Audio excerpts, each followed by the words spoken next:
Minha gente, tem clássico carioca no Rio de Janeiro, hein? Amanhã, 9h30 da noite, tem Flamengo e Vasco. Esse jogo válido pela terceira rodada do Campeonato Carioca no Maracanã, transmissão Globo e Premier. E é por isso que Bruno Braz chega para conversar com a gente.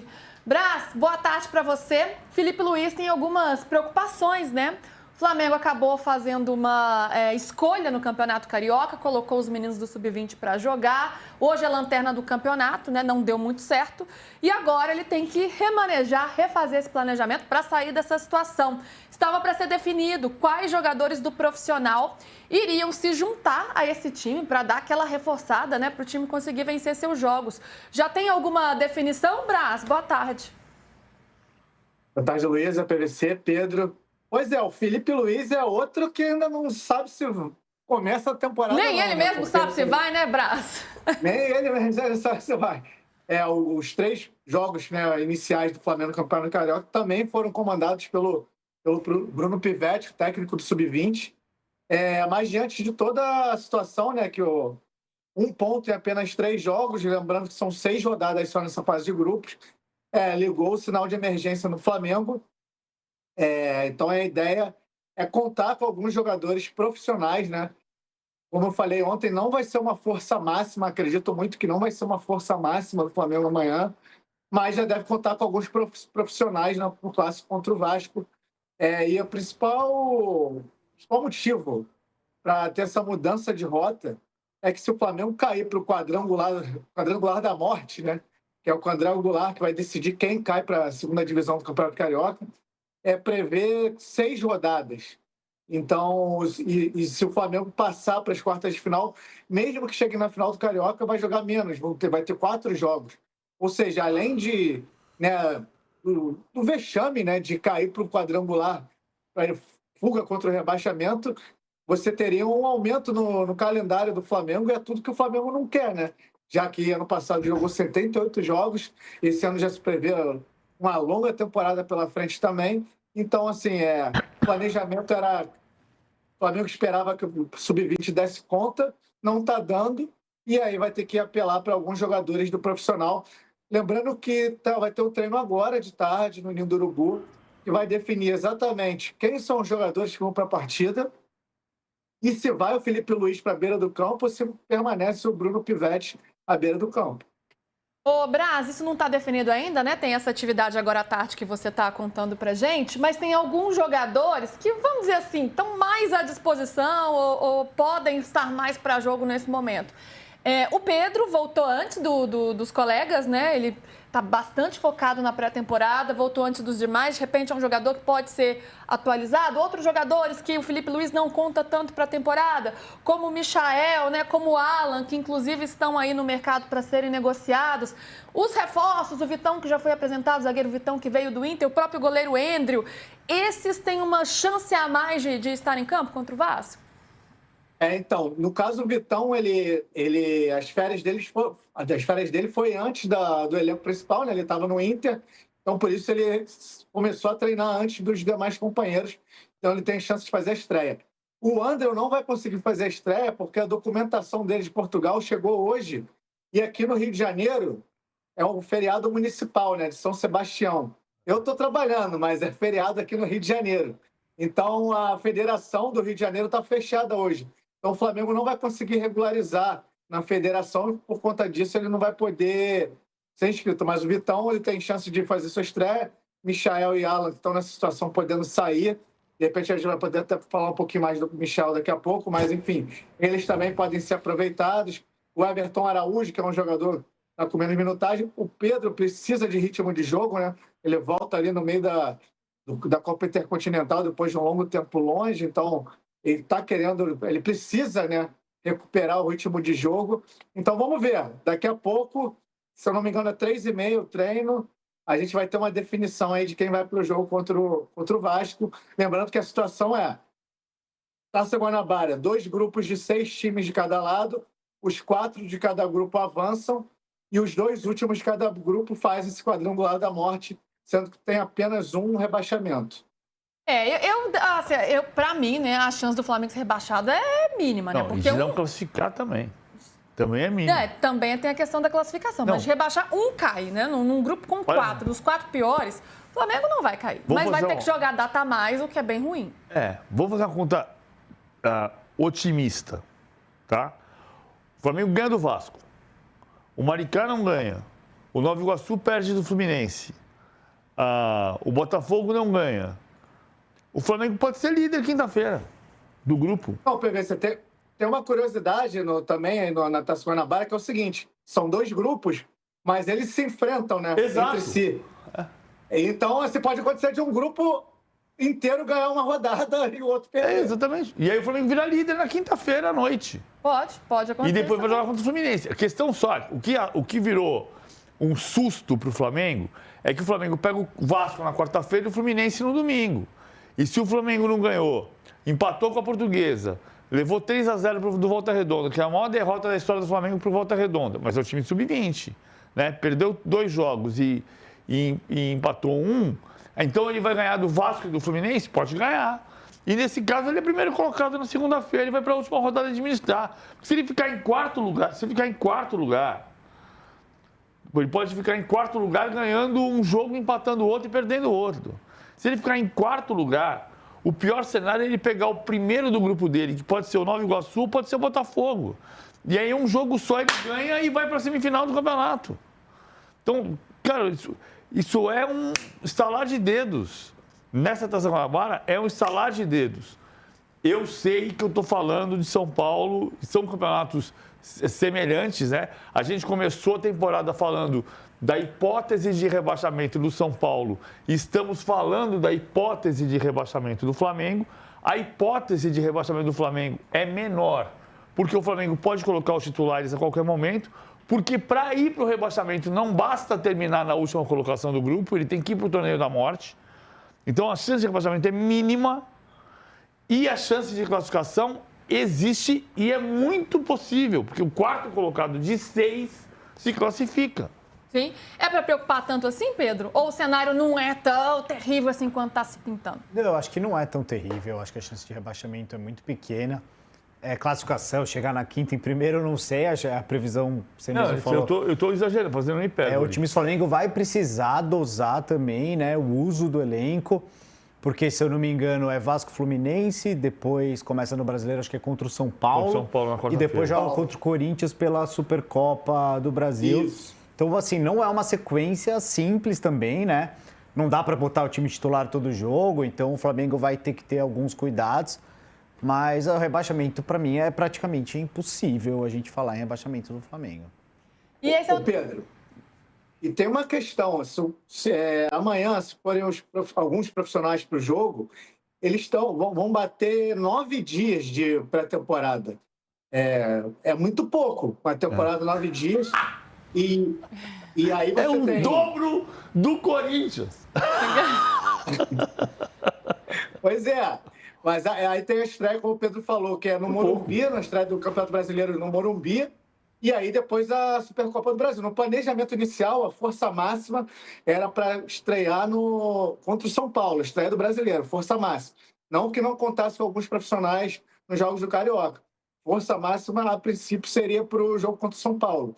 Mas, dependendo do cenário, né, se o Flamengo perde para o Vasco, perde o Fluminense, lembrando que o Fluminense já avisou que vai entrar com a força máxima domingo no Clássico, no Fla-Flu. Então, assim, vai depender também do que acontecer nesses 2 clássicos. Né? Ô, Braz, desculpa, eu não estava rindo de você, eu estou rindo da situação. Ele está rindo do regulamento, do calendário do futebol brasileiro. É que a gente está falando assim, não, o calendário do futebol brasileiro neste ano melhorou. Aí você fez uma observação absolutamente correta, quer dizer, seria o 9º dia de trabalho dos jogadores que voltaram. Sim, aí você para e olha e fala assim, cara, o Corinthians voltou no 5º dia de treino, o Palmeiras voltou no 5º dia de treino, e a gente está dizendo que o calendário melhorou. Vasco também, né? O Vasco jogou a final contra o Corinthians e jogou a primeira rodada com o time principal, com a força máxima. Exato. Isso porque eles voltaram, foi dia 5 ou dia 12, hein, Braz? Foi dia 12, o principal? O Flamengo voltou dia 12. Pois é, deu o quê? O 20 elenco dias principal. do jogo Foi contra... dia 17 o jogo do Flamengo. Pois é, do jogo contra que o PSG. Deu Corinthians 20 e Vasco dias. foi dia 21. Sim. Não, o Flamengo... No Corinthians é pior ainda. A gente falou ontem, o Flamengo está certinho no planejamento de colocar o Sub-20. Não tem dúvida que o Flamengo acertou no planejamento de colocar o Sub-20. Não se trata disso. A questão é você pensar que o Corinthians e o Vasco jogaram o último jogo da temporada 2025 4 dias depois do último jogo do Flamengo. Ainda que o Flamengo tenha jogado dia 17 em Doha e tenha chegado dia 19 no Brasil, dia 19 os caras chegaram, fizeram a festa, foram recebidos e estavam de férias. Dia 21, o Corinthians e Vasco estavam jogando. Sim, sim.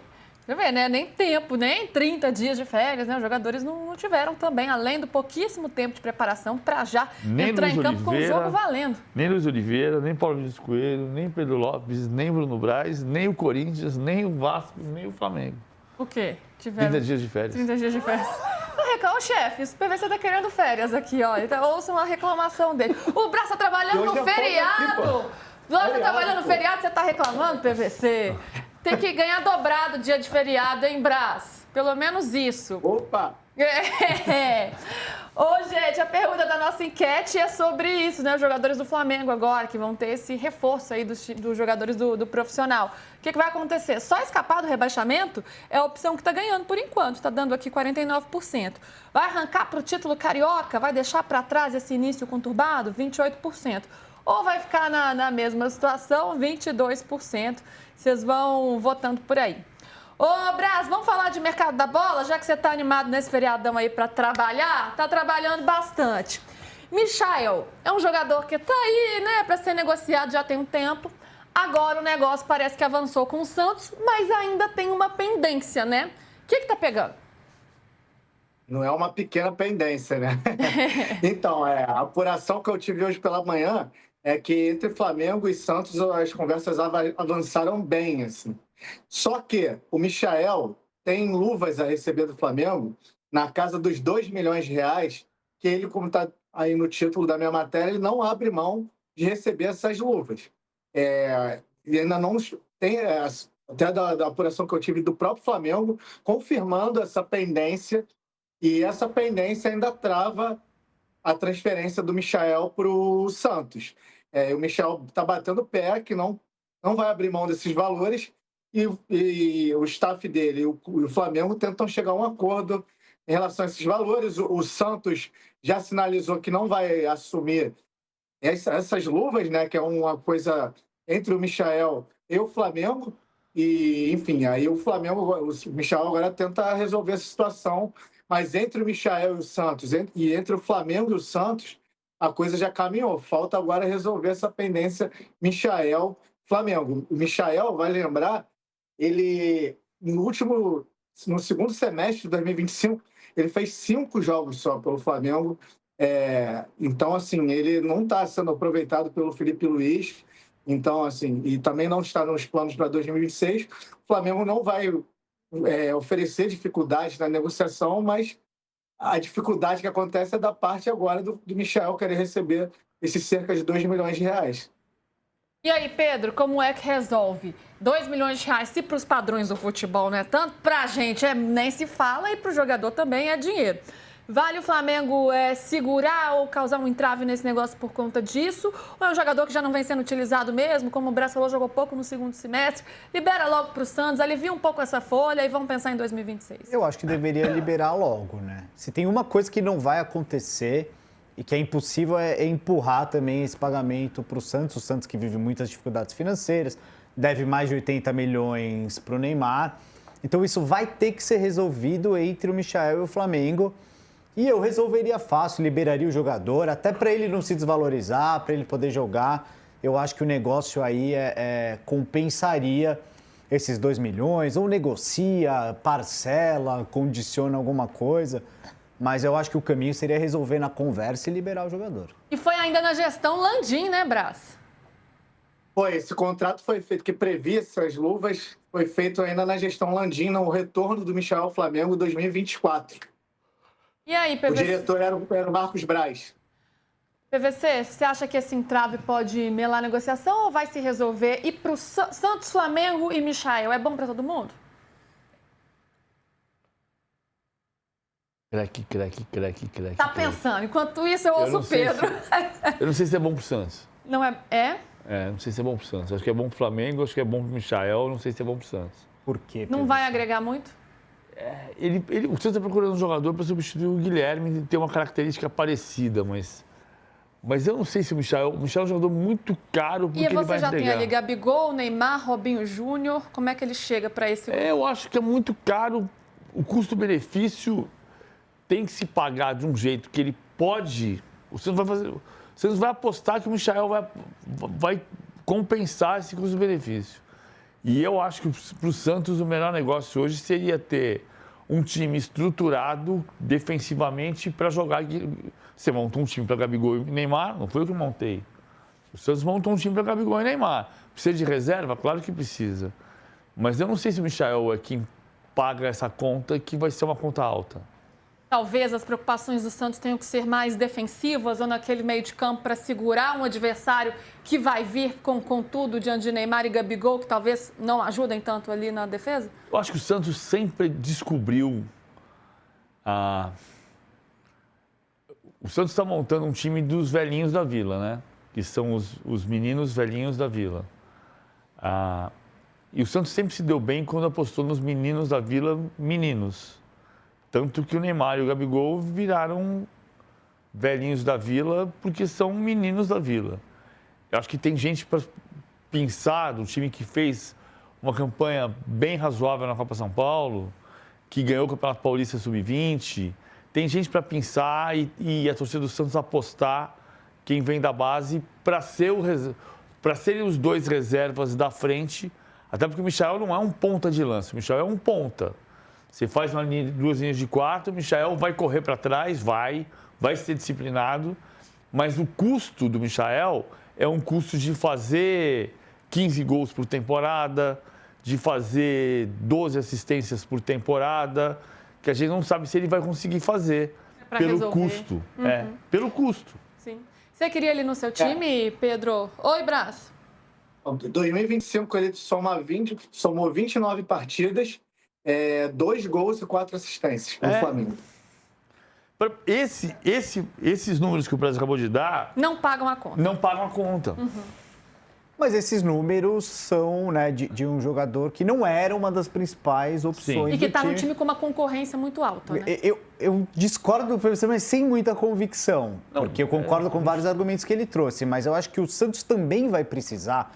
Porque o Neymar não é um cara mais com a mesma mobilidade, com a mesma velocidade. Ele é um cara que vai recuar para o meio de campo, vai pegar a bola, vai segurar e vai enfiar a bola para os outros atacantes. Eu acho que o Gabigol também é um cara cada vez mais estático, cada vez mais de área, cada vez mais focado em fazer gol. Então o Santos vai precisar dessas saídas também, em velocidade pelos lados, vai precisar de escape. E o Guilherme fazia muito isso. O Guilherme era um cara muito criticado pela torcida do Santos e, na minha opinião, já foi até xingado no Twitter por isso um pouco injustamente, porque ele era um jogador importante. E acho que o Michael pode fazer essa função, eu acho que poderia ser útil. Isso tudo, claro, depende do custo dele para o Santos, depende de como ele se apresentar, né? Depende dele entrar em forma, dele ter sequência, dele conseguir jogar no seu melhor. Mas eu vejo ele ali como uma opção que pode ser útil para o Santos, sim. Ô, Brás, todo dia a gente tem que fazer o tempo real de Lucas Paquetá e Flamengo, né? O presidente BAP terminou os seus dias de férias, voltou a trabalhar, né? Será que podemos ter novidades em breve?